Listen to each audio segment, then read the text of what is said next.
and Spice, and my name is Gina. Of course, it's Flavors of Azerbaijan, and we are back this week again to tell you more on the happenings in Azerbaijan. So let's go hear the story. Azerbaijan, as we now know, is called the land of fire. There are so many histories and landmarks that actually tie them to this particular phrase, land of fire. Okay, so we are here at Yanadak. Okay, so today we've been looking at everything that makes Azerbaijan the land of fire. So we've seen the fire temple, and then Bilura has brought me to see the fire rock. Yes, exactly. The fire rock. So the fire rock, which is years, so centuries. Yeah. So the fire doesn't turn off. The fire doesn't turn off. Yeah. It just keeps burning. Yes, natural fire. Yeah. Because actually the ground is, I think, full of gas. The ground is full of gas, so it's just burning. Yeah. Okay. So I'm looking at it right now, and I really don't understand how this works. The fire is just burning, and it's been burning for centuries like this. Yeah. Wow. Very interesting. Very, very interesting, and it's a wonder. It's a wonder. It's a wonder. I'm quite warm. Yeah, I'm quite warm. Maybe God knows that this place can be very cold, so He just kept fire here for people to get warm. This is cool, so it just keeps burning. So this village where we are is Mahamadi. This village is called Mahamadi. Okay. And it's been burning for so many years. Even when the rain falls, the fire does not go off. When the wind blows, the fire does not go off. The fire just keeps burning. And by the time I inquired, I was told that the fire actually was not there from time immemorial, but it happened just one day. When the shepherd took his sheep or lambs to the bush to find food, and while he was there doing his thing, I don't know what he did, but somehow he sparked a fire and the mountain started burning. And since then, the mountain has not stopped burning for ages. Now, one thing you should know also about Baku, Baku is called the land of the wind. Fire and wind. So much wind, like you can literally hear it, feel it.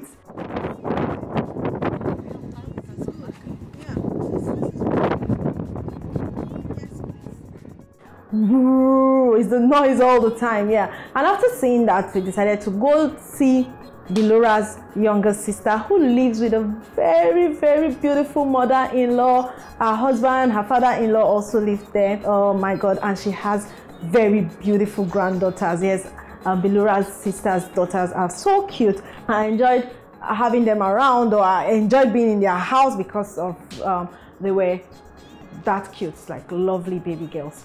All right, Foodaholics, we are in another village close to Baku called Mekdi Abad, and the pretty lady you see here is Bilura's younger sister. Yeah. Salam. Salam. Great. So we are here today to learn something new. Today we are here in her house where her beautiful mother-in-law. Can we see her? Yeah. Mama is going to show us how to make jam. Okay, so we are about to make jam now. She wants to show us the process. What fruit is this? Quans. Oh, this is quince. Finally, I need quince. I've heard about quince leaves. Do they have to cut it like this? Yeah, it has to be. No, you can even cut straight. Oh, okay, it's because of the knife they use. Yeah, okay, shape knives. Yeah. Okay. So here we have to cut the quans, and as you see, she added a water because quans is a bit Tough. Okay. Okay. Okay.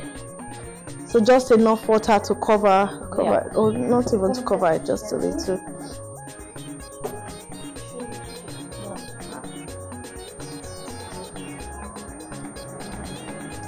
Yes. So and she can cook in this kind of enamel pot. Yeah. Okay. Yeah. And we don't need to cover it. Örtmeye lazım değil.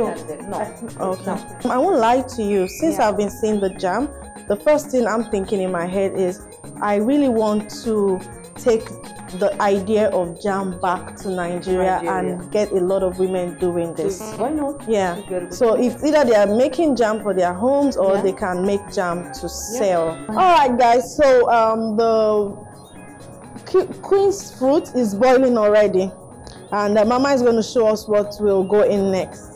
So we have 1.5 kg quince fruits. Okay. Yeah. So we add 1 kg 0.5, exactly the same quantity. Powder sugar. Yeah, but if you don't like sugar that much, can't you reduce it? You don't do it specially. You live in Africa. Yeah. And it's hot country. Yeah. Okay. Then you will not be able to keep more than preserve 1 month. To preserve it more than 1 month. Okay. Even not 1 week. Okay. Oh, more than 1 week. 1 week.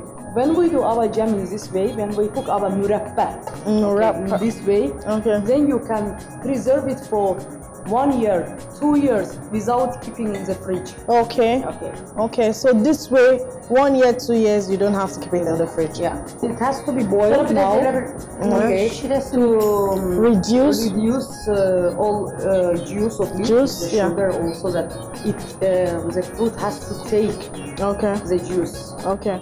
While we are waiting for the jam to be ready, Bilura's sister's mother-in-law is showing us some other things they do with fruits in Azerbaijan. Over here is tomatoes and cucumber that is pickling.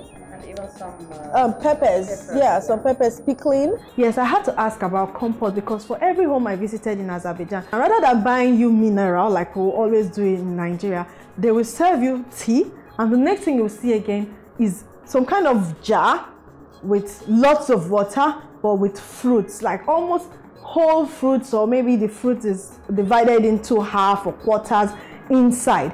Here is a peach, and here is a cherry. Okay, you can even mix all fruits together. You can mix more than one fruit together? No problem. Okay. And here is 3 liters of water. 3 liters of water? And 1 kg of fruit. Okay, peach. And you add 2 glasses of sugar. 2 glasses of sugar into 3 liters? Yeah. And the glass, you mean this kind of glass? Yes, this kind of glass. Okay. Yeah, and then 1.5. Okay. 1.5 in this size of glass. Okay, that should be like a cup and a half. And then you boil a little bit, just few minutes. Like how many minutes? 10 to 15 minutes. Okay, you boil it. Okay. And then you add here. You pour it into the jar. No, you pour it inside the pot. Yeah. Okay, and then you add here, and then you just close it. Okay. In this way. Okay. Because in this case, if you close it in this way, then you can keep it for 1 year. You can keep it for 1 year? Yeah. Whenever you want, then you open it, you just drink it. Okay. Yeah. Then you put it in a pot. Upside down like that. Okay. Yeah. So you keep it upside down in this way, and then we have to close it with towel, hot towel. Yeah. Okay. Then your tomato, your vegetables. So you don't boil it anymore? No. Okay. So where are the cups? Let's start tasting. It's a good way to preserve fruit. So we're actually too much. Sweet. It's just cool. It's not sweet, and it's very peachy. Yeah. Thank you so much. I'm going to try to do all of these things. I'll try and seal as well and see how long I can keep it. And Grandma showed me all the tricks of making a wonderful jam. One of them being that even while the jam is boiling, you have to sieve out the foam from the jam so that your jam can be very, very clean. So once it looks like a syrup, it looks like a syrup, you know it's ready. Okay, yeah. And she add also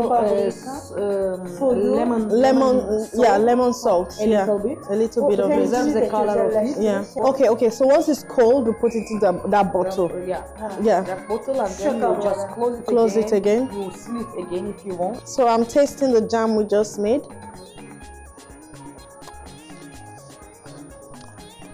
It's a good one. Yeah. It's a good one. I found compote very fascinating because one thing I thought of when I looked at the jam and compote was my fellow Nigerian women. Yes, you can be a stay-at-home mom and learn how to make this jam when you are watching right now. and compote and begin to sell. That's the reason why I'm doing this particular episode. You can earn money from making jams at home. You can earn money from making compote at home. Now, if you even do not want to earn, you can make jam for your children at home. With compote, you can regulate the amount of sugar you actually want to give to your children. So let's quickly get our recipes done. Recipe for today. I'll be making shepherd pie in honor of that shepherd that set the fire in that mountain. Shepherd's pie and compote. Alright guys, welcome back from Azerbaijan. Alright, this is my shepherd's pie and the ingredients are quite easy. Normal shepherd's pie always have minced meat as part of its recipe, but today I am using chunks of chicken breast for this recipe. Now I've got my chicken breast that I'm actually cubing. Cubing means I cut them small into small bite sizes. Now I get spring onion here, I get tomatoes, I get pepper, I get carrot. All these ones now the things where I go use for the shepherd's pie sauce, the chicken sauce. Now I will also need this one for the pie. Of course, this now the lamb western poundo potato. Now I want you to do the shepherd's pie today.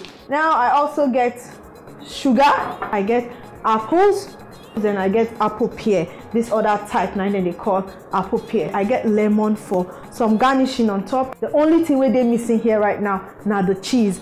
I put them back inside fridge because the heat from this light way here just melt my cheese. So when it's time to use it, I will let you know. Yeah. Foodies inside. Yeah. Foodies inside. Yeah. Foodies inside. Okay, so I'll light up my cooker.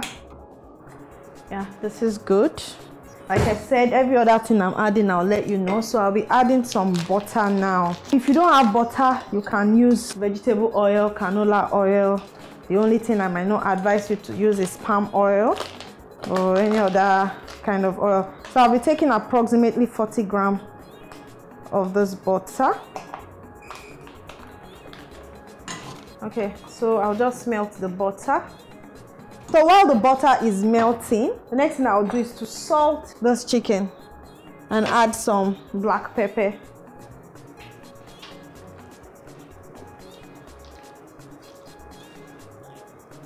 And yes, my beautiful dress is from Style with Jessie. And my makeup, of course, is Candy Beauty. Okay, so while this is heating up, I'll just quickly take some garlic. I'll just squash and throw it in here. Okay, so I'll add the chicken to cook. I really don't need the chicken to cook because it's still going to cook some more in the oven.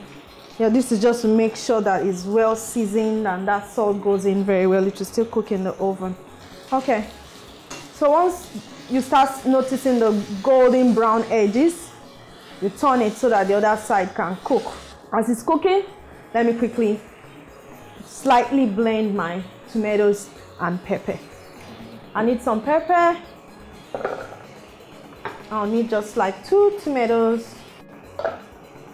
And of course, the neighbor disturber. So I'll be adding some onions in here.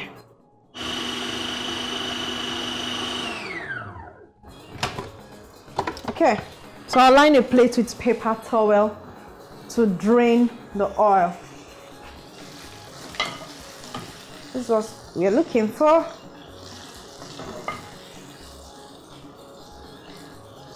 Okay, so while this next batch is cooking, I'll quickly cut my vegetables. Now my vegetable that is left is a carrot and a spring onion. So the next thing is the spring onion. Now while this is cooking, I can quickly begin to make my potato puree or mashed potatoes. Yes, because that is what we need to complete the shepherd's pie. Or that is actually what the shepherd's pie is. Okay, so I'll just add some water or allow it simmer before we start making the potato puree. All right, so this is ready and I'll just get it out. So I'll add just a little more butter, say another 20 grams. So I'll add some onion.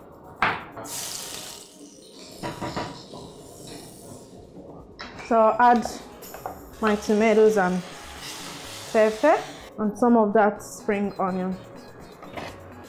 Of course, I'll allow it to cook with salt. So I'll cover it to cook for a bit and allow that sour taste to be eliminated. So we'll give it some time. Now our water is boiling. So I'll come over here and begin to make my mashed potatoes.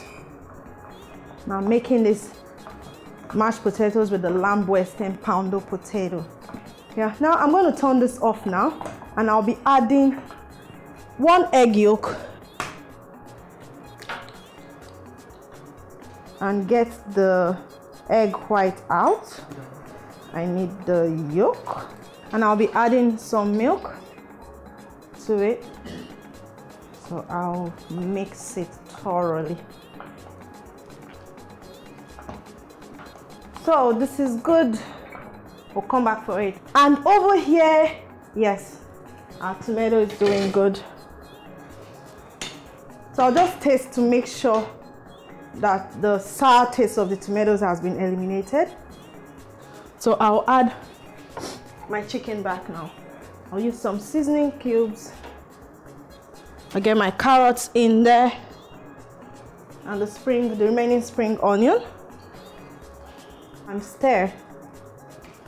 I'll mix some cornstarch. So I'll mix like 2 spoons of cornstarch with the remaining milk and pour it into the sauce. It tastes good. We can start assembling it now. So here we are. So the first thing I will do is to first put this sauce. Now, if you eat shepherd's pie outside the country, it might not be like this. Reason, I have atarodo in my own, pepper. But it's not that hot, but it just gives it that Nigerianness. Okay, so I'll be using some cheese. So if you don't have cheese in your area, not a problem. You can just use, for the people that have wara, you can just put some wara for some Nigerianness. So, but if you don't have it, it's not a problem. But I just want to add some more creaminess. So I'll grate. Okay, so this is just fine for this layer. And I'll take my potato mash. So I'll smoothen the potato on it. Okay, this is good. So with a fork, I can just make some pretty designs on it too.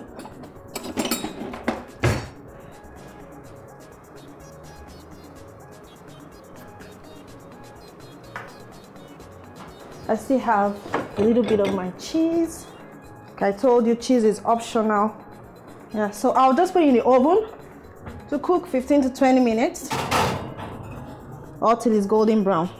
So it will sit here and rest, and the next thing we'll be doing now is our compote. Quite easy.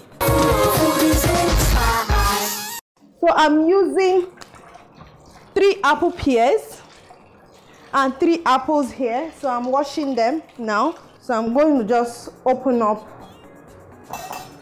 the apples into 4 places. I'll remove the core and just throw into the pot. So I'm adding water, approximately 2 liters approximately. Liters of water in here. Since it's not the commercial type of compote or the one you want to store for a very long time, because I'm going to share this with my friends already, add sugar to your taste. So I've just added approximately ½ cup of sugar. Now in between, if I taste it that it's not too sweet, I could add more. I have some lemons here, so but I'm just going to be adding a slice. Now the slice is just to add some lemony fragrance to it. So I'll drop that. So I'll just take a whisk and whisk it through.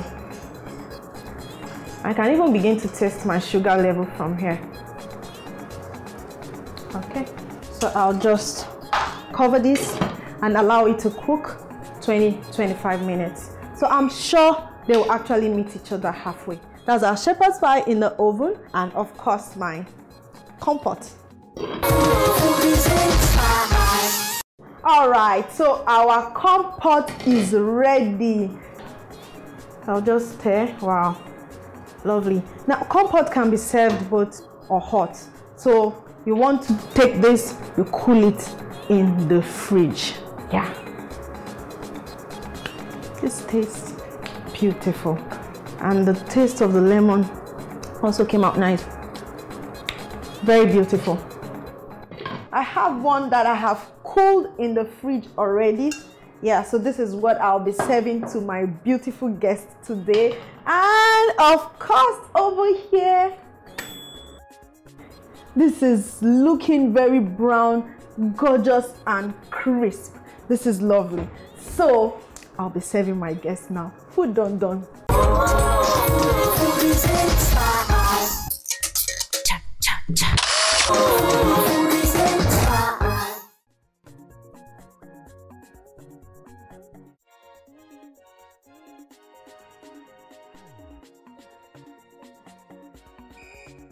Alright, Foodaholics, this thing is actually hot because it's just fresh from the oven and the pie is so crisp at the top.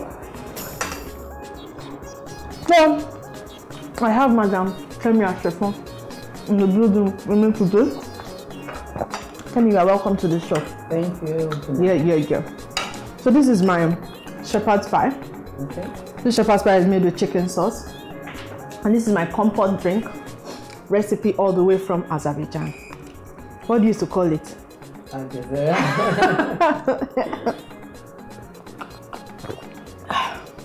Lovely.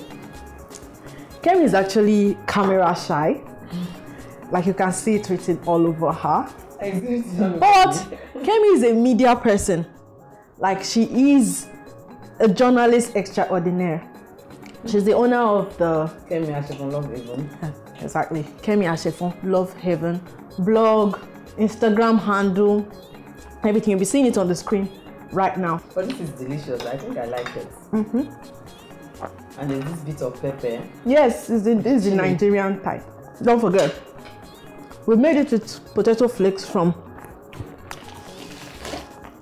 lamb breasting, pounded potato. Yeah. So from lamb breasting, pounded potato. Thank you. This is yours. Yeah. Thank you so much. You're very welcome. All right, guys. So this is another episode of Foodies and Spice, Flavors of Azerbaijan that has just walked past, and we had. Have you tasted your compote?